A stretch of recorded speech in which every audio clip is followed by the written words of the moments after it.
കുറച്ച് ദിവസമേ ഉള്ളൂ. ഹോളിഡേ അസൈൻമെൻറ്റ് തീർത്തിട്ടില്ലല്ലോ. Hello, welcome back to my YouTube channel. അപ്പോൾ ആ വെക്കേഷനെല്ലാം കഴിയാറായി ഏകദേശം. ഇതിൻ്റെ ഇടയിലെന്ന് വെച്ചാൽ വീട്ടിൽ വരുന്നതിന് മുമ്പ് കല്യാണങ്ങളുണ്ടായിരുന്നു. പിന്നെ എന്ന് വെച്ചാൽ മാമന്മാരുടെ വീടൊക്കെ അടുത്തടുത്താണ്ടോ, അപ്പോൾ മാമന്മാരുടെ വീട്ടിലൊക്കെ പോകാനുണ്ടായിരുന്നു. ജസ്റ്റ് ഒന്ന് കയറാനൊക്കെയുള്ള ടൈമേ ഉണ്ടായിരുന്നുള്ളൂ. കാരണം ഈ ഒരു വെക്കേഷൻ അങ്ങോട്ടും ഇങ്ങോട്ടൊക്കെ ഓട്ടവും ടൂറെല്ലാം കഴിഞ്ഞ് വന്നപ്പോഴേക്കും ടൈം കഴിയാറായിട്ടോ. അപ്പോൾ കുട്ടികളുടെ ബുക്സ് ഒന്നും വാങ്ങിച്ചിട്ടൊന്നും ഉണ്ടായിരുന്നില്ല. ഞാൻ വന്നതിന് ശേഷം വാങ്ങിക്കാമെന്നുള്ള തീരുമാനത്തിലായിരുന്നു. അപ്പോൾ ഞങ്ങൾക്ക് 3 മാമന്മാർ അടുത്തടുത്താണ്ട് താമസിക്കുന്നത്. അപ്പോൾ അവരുടെ വീട്ടിലൊക്കെ പോയി വന്നു. ശരിക്കും വീട്ടിൽ പോയിട്ട് ഇപ്പം 3 ആഴ്ചയോളം കഴിഞ്ഞു കേട്ടോ. പക്ഷേ ദിവസങ്ങൾ പോയതൊന്നും അറിഞ്ഞില്ല കേട്ടോ. കാരണം നമ്മുടെ സ്വന്തം വീടാകുമ്പോൾ തന്നെ നമുക്ക് എത്ര ഒരു മാസമാണെങ്കിലും ഒരു ദിവസം പോലെയല്ല തോന്നുന്നത്. അപ്പോൾ ഞങ്ങൾ പോകാനായിട്ട് ഇറങ്ങി കേട്ടോ.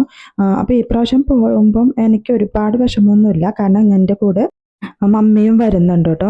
ഇപ്പം അനിയത്തിയുടെ ഹസ്ബൻഡ് ഇപ്പം നാട്ടിൽ വന്നതുകൊണ്ട് അപ്പോൾ അവളും കുട്ടികളും ഒറ്റയ്ക്കല്ലല്ലോ. അപ്പോൾ ഈ ഒരു ടൈമിൽ എന്തായാലും എൻ്റെ അടുത്ത് വരാമെന്ന് വിചാരിച്ചു. കുറേ വർഷങ്ങളായെന്ന് തോന്നുന്നു എൻ്റെ അടുത്ത് വന്ന് നിന്നിട്ട്. സാധാരണ ഭാര്യം ജസ്റ്റ് അങ്ങോട്ടും ഇങ്ങോട്ടും പോകുന്ന ടൈമിലൊന്ന് കയറിയിട്ട് പോവാണ് അവർ ചെയ്യുന്നത്. പക്ഷേ ഈ പ്രാവശ്യം കുറച്ച് ദിവസം നിൽക്കാമെന്നുള്ള രീതിയിൽ എൻ്റെ കൂടെ വന്നു കേട്ടോ.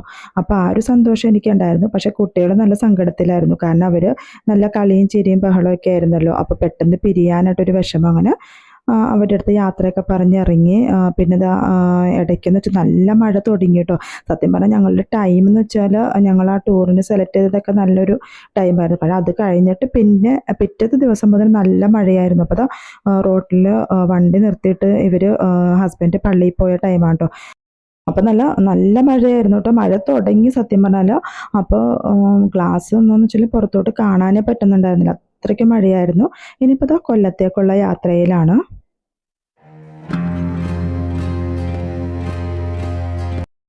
പിന്നെ ഞങ്ങൾ ആലപ്പുഴ എത്തുന്നതിന് മുൻപേ ഊണടിക്കാനായിട്ട് നിർത്തി. ആ ഒരു ടൈമിൽ ഒരു 3 മണി ആയിട്ടുണ്ടായിരുന്നു. എന്നാലും ചോറ് കിട്ടി കേട്ടോ.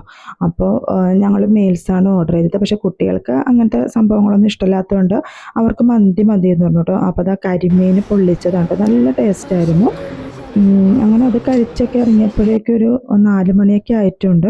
ഇനിയിപ്പോൾ വീട്ടിലെത്തിയതിന് ശേഷമുള്ള വിശേഷങ്ങളാണ് കേട്ടോ. കുറേ ഫ്രിഡ്ജ് അടുക്കാനൊക്കെ ഉണ്ടായിരുന്നു.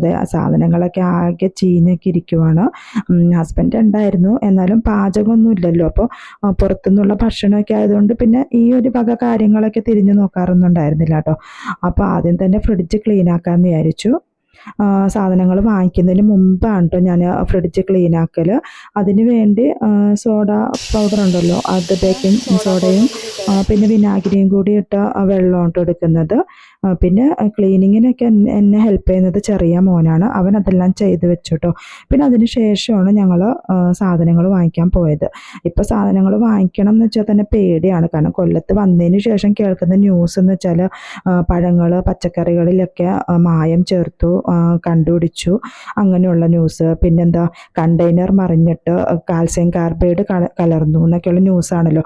അപ്പം മീനും വാങ്ങിക്കാൻ പറ്റില്ല, പച്ചക്കറി വാങ്ങിക്കാനൊക്കെ ഒരു തരം പേടി പോലെയാണ് കേട്ടോ. അപ്പം ഞാൻ എന്തായാലും ഇപ്പോൾ തീയലും പിന്നെ ബീട്രൂട്ടും ക്യാബേജും കൂടി കലർന്ന ആ ഒരു തോരനും കൂടി വെക്കാമെന്ന് വിചാരിച്ചു കേട്ടോ. പിന്നെ വെജിറ്റബിൾസൊക്കെ വാങ്ങിക്കുവാണെങ്കിലും ചൂടുവെള്ളത്തിലൊന്ന് ഒരു 30 മിനിറ്റെങ്കിലും ഇട്ട് വെക്കണം കേട്ടോ. കാരണം ഇപ്പോൾ ഇങ്ങനെയൊക്കെയുള്ള ന്യൂസല്ലേ കൂടുതലും കേൾക്കുന്നത്. അപ്പോൾ ഈ കൊല്ലത്ത് ഇപ്പോൾ ഷിപ്പ് മറിഞ്ഞതിൻ്റെ ഇതിൽ കണ്ടെയ്നർ കിട്ടിയതിൽ കാൽസ്യം കാർബണിൻ്റെ സംയുക്തങ്ങളാണ് കണ്ടതെന്നൊക്കെയുള്ള ന്യൂസാണ് കേട്ടോ. അപ്പോൾ ഇത് ഈ പഴങ്ങളൊക്കെ കൃത്രിമമായിട്ട് പഴുപ്പിക്കാനൊക്കെ ഇത് ഉപയോഗിക്കുന്നുണ്ട്. എന്നാൽ ഇതിൻ്റെ ഒരുപാട് ഉപയോഗം എന്ന് വെച്ചാൽ ക്യാൻസർ, ഹോർമോൺ തകരാറ്, ശ്വസനത്തിനുള്ള പ്രശ്നങ്ങൾ അങ്ങനെയൊക്കെ വരാൻ സാധ്യതയുണ്ട്.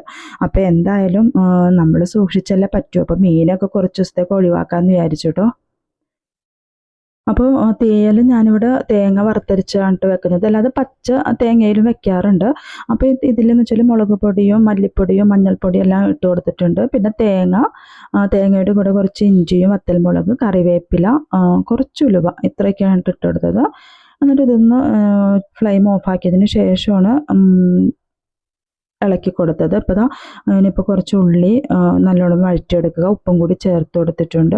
പിന്നെ വെണ്ടയ്ക്കയും മുരിങ്ങാക്കോലും കൂടിയാണ് ചേർത്ത് കൊടുക്കുന്നത്, തക്കാളിയും.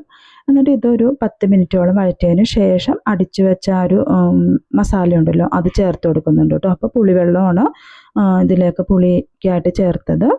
എന്നിട്ട് നല്ലതുപോലെ ഒന്ന് വേവിച്ചെടുക്കുന്നുണ്ട്. അപ്പോൾ തീയൽ റെഡി ആയിട്ടുണ്ട് കേട്ടോ. എത്ര ദിവസമുണ്ട്? കുറച്ച് ദിവസമേ ഉള്ളൂ. ഹോളിഡേ അസൈൻമെൻറ്റ് തീർത്തിട്ടില്ലല്ലോ. So the verb provide in the space provided first find you വീക്കിൻ്റെ പാസ്റ്റ് ടെൻസ് എന്താ? സ്പോക്ക്. ഇത്ര വരെ ചെയ്തില്ല, ഇതുവരെ ചെയ്തില്ലേ? ഇനി അപ്പോൾ അത് കണ്ടുപിടിക്കുക. പസിൽ SPOKE എവിടെയുള്ളത്? SP. റീഡ് വായിക്കുക. അപ്പോൾ വായിച്ച് കഴിഞ്ഞു എന്താ വരാ? റീഡിൻ്റെ പാസ്റ്റ് റീഡ് തന്നെയാണ്. അപ്പോൾ READ എവിടെയാണ് കിടക്കുന്നത് നോക്ക്. പസിൽ.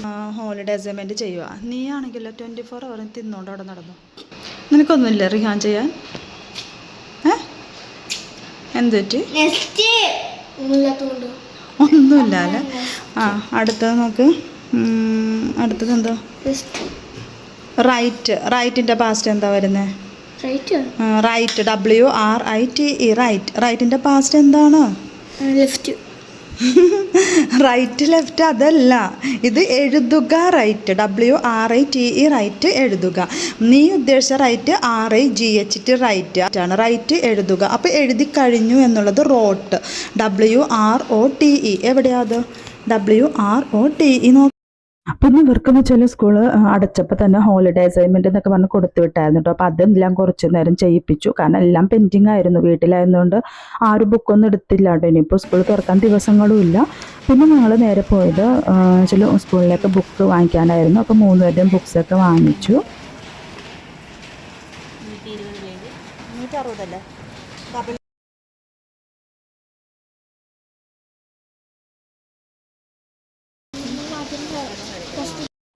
ബുക്ക് വാങ്ങിച്ച് വന്നതിന് ശേഷം ഫുഡ് കഴിക്കാനായിട്ടാണ് കയറിയത്. അപ്പോൾ ഫുഡ് കഴിച്ചതിന് ശേഷം പിന്നെ ബാഗും അങ്ങനെ ടിഫിൻ ബോക്സ് അങ്ങനെയുള്ള സംഭവങ്ങൾ ഇന്ന് തന്നെ വാങ്ങിക്കാമെന്ന് വിചാരിച്ചു. കാരണം ടൈം തീരെ ഇല്ലാത്തതുകൊണ്ട് ഇനിയിപ്പോൾ പെൻഡിങ് വെച്ചാൽ എല്ലാം പണി കിട്ടുമെന്നറിയാം. അപ്പോൾ ഫുഡ് കഴിച്ചതിന് ശേഷം പിന്നെ പോകാമെന്ന് വിചാരിച്ചു കേട്ടോ. കാരണം ഇപ്പം തന്നെ കുറേ ലേറ്റായിട്ടുണ്ടായിരുന്നു. ഒരു 4 o'clock ഞങ്ങൾ ഫുഡ് കഴിക്കാൻ വന്നത് തന്നെ.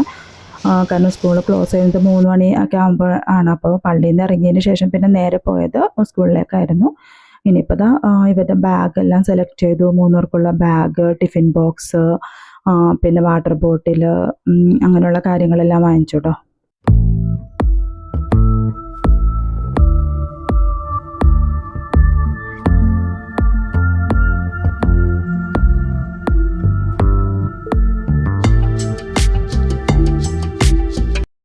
പിന്നെ കുട്ടികളെയും കൊണ്ട് ഷോപ്പിങ്ങിന് പോയാൽ അറിയാമല്ലോ, അവരവിടെ കാണുന്ന എല്ലാ സാധനങ്ങളും ചോദിച്ചുകൊണ്ടിരിക്കും. മോൻ എന്ന് വെച്ചാൽ കുറേ ബോക്സ് എല്ലാം കണ്ടതിൽ ലൈറ്റ് ഉണ്ട് എന്നൊക്കെ പറഞ്ഞ് അത് വാങ്ങിച്ചു തരാനൊക്കെ പറയുന്നുണ്ടായിരുന്നു. കുറേയൊക്കെ അവിടെ മാറ്റി വെച്ചിട്ടും അവന് നിർബന്ധ ബുദ്ധി കാണിക്കുന്നുണ്ടായിരുന്നു കേട്ടോ. അത് വേണം ഇത് വേണം എന്നൊക്കെ പറഞ്ഞിട്ട്. അങ്ങനെ ബോക്സൊക്കെ വാങ്ങിച്ചു. മോന് ഇഷ്ടപ്പെട്ട ബോക്സ് വാങ്ങിച്ചു. എന്തായാലും സ്കൂൾ തുറക്കുമ്പോൾ നല്ലൊരു ചിലവ് തന്നെയാണല്ലേ. ഫീസ് അടയ്ക്കൽ, ബാഗ്, ബുക്ക്, ടിഫിൻ ബോക്സ്, അങ്ങനെയുള്ള എല്ലാ കാര്യങ്ങളും വാങ്ങിച്ചു. ഇതിപ്പോൾ 2 വർഷമായിട്ട് അവർ ബാഗും ടിഫിൻ ബോക്സൊക്കെ യൂസ് ചെയ്യുന്നുണ്ട്. ഈ പ്രാവശ്യം ഒഴിവാക്കാനും പറ്റില്ലായിരുന്നു കേട്ടോ. അപ്പോൾ എന്തായാലും പുതിയ സാധനങ്ങളൊക്കെ കിട്ടുമ്പോൾ കുട്ടികൾ എന്തായാലും ഹാപ്പിയായി. കാരണം സങ്കടം നമുക്കാണല്ലോ, പൈസ എത്രയല്ലേ പോകുന്നത്. പക്ഷെ എന്തായാലും വാങ്ങിക്കാതിരിക്കാനും പറ്റത്തില്ല. അപ്പം എന്തായാലും ഇതെല്ലാം വാങ്ങിച്ചു. കുട്ടികളെല്ലാം ഹാപ്പിയായി. ഞങ്ങൾ വീട്ടിലോട്ട് തിരിച്ചെത്തി. പിന്നെ അപ്പോൾ ഇത്രയേ ഉള്ളൂ കേട്ടോ ഇന്നത്തെ വ്ളോഗ് എന്ന് പറയുന്നത്. വീഡിയോ നിങ്ങൾക്ക് ഇഷ്ടമായെങ്കിൽ ഒന്ന് സബ്സ്ക്രൈബ് ചെയ്യുക, ഷെയർ ചെയ്യുക, കമൻറ്റും ലൈക്കും ചെയ്യുക. അടുത്ത വീഡിയോയുമായി കാണുന്നത് വരെ ബൈ.